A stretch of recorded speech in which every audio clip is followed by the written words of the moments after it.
ବର୍ଷ ପାଇବ ଆର ବର୍ଷ ତାଙ୍କ ଦାୟିତ୍ୱ ଦବାନି କିଛି ଆମେ ଆମର ବୁଝିବା ଖୋଲିଲ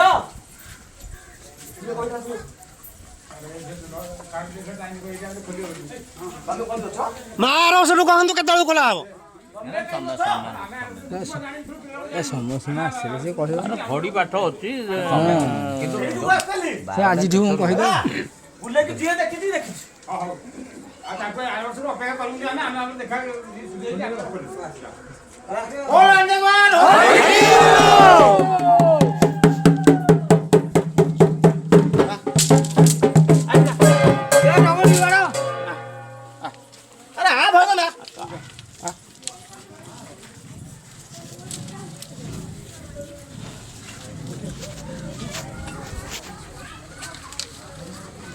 ଭୟ କୋଟି ହେଲା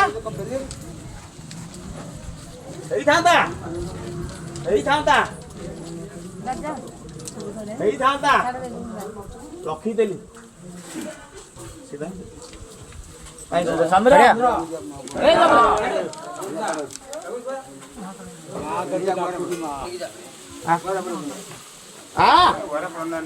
ଆଉ ପଡ଼ନି ଉଠିବ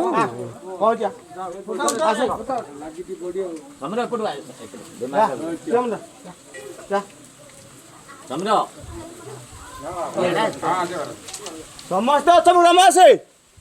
କାହାର କଣ ଅଛି କହ ମୋ ପାଖରେ କାହାର କଣ ହଉଛି ତୁ କଣ ଜାଣିନୁ ମୁଁ ତ ଜାଣିଛି ହଁ ଆଉ ତୋତେ ଜଣେଇବେ କଣ ଆଉ କେବେ ଏମିତି କରିବେନି ଯାହା କଲା ବର୍ଷ କେବେ କରିବେନି ଯିଏ ଯେମିତି କରୁଛୁ ସେମିତି ତାକୁ ଇଏ କରିବୁ କରିଦେବି ହଁ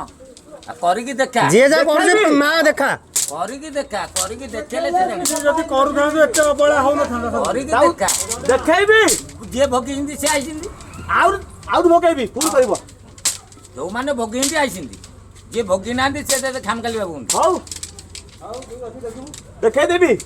ତୁ ଦେଖା ହେଇ ତ ଆମେ ଉଣ୍ଡିଛୁ ଡାକିବାକୁ ପଡିବ ସେ ବନେଇକି ଆସିବେ ହଁ ସେଇ ତ ଦେଖିଆ କୋଠିରୁ ଅଛୁ ଦେଖିଆ ହେଇ ତ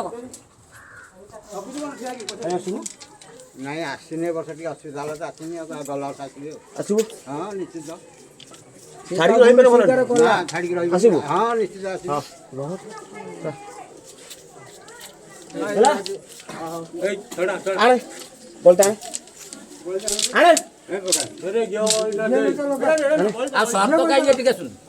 ସର୍ତ୍ତ କଥା କହ ସର୍ତ୍ତ କାହିଁକି ଶୁଣି ଆସିବ ମନେ କି କାହିଁ ସେ ଆସୁନି ତ ଆସିବ କଣ ମନେ କି ଏଠି ଥିଲା ଲୁଟି ଗଲା କୁଆଡ଼େ ସେ କଣ ପାଇଁ ଆସୁନି ଅପେକ୍ଷା କରେ ଅପେକ୍ଷା କରେ କହିଲି ପାରେ କହିଥିଲୁ ରାତିରେ ଶୁଆଇ ଦେବି ସେ ଆଇଲା ତା ପରଦିନ କଲା ମାଇକି ପିଲା ଜାଣିପାରିଲୁ ସମସ୍ତେ ହଁ ଠିକ ଅଛି କହିଥିଲି ଆଇଲା ଭିଡ଼ିକି ଆଣେ କେମିତି କହିଥିଲେ ସକାଳୁ ଆଇଲା ସେ ଯିଏ ରହିଛି ସିଏ ଭୋଗିଛି ହଁ ସେମିତି ଭୋଗିଲେ ଆସିବେ ଟିକେ ନହେଲେ ତ ଅନୁଷ୍ଠାନ ବନ୍ଦ ପାଣି ତୋଳା ଉପରେ ବନ୍ଦ ହେଇଯିବ କାଇଁ ଏତେ କଥା ଦେଖ ବନ୍ଦ ଦେଖୁନ ନାଇଁ ସେମାନେ ବନ୍ଦ କରିବେ ଆମେ କଣ ବନ୍ଦ କରିବେ ମା ସେ ଦିଟା ପିଲା ପଠେଇଲେ ତାଙ୍କ କଥା କଣ ଟିକେ ବୁଝିତେ ସେ ପଢିଥିଲେ କଣ ପାଇଁ ସେ ପିଲା ଦିଟା ଆସିବୁ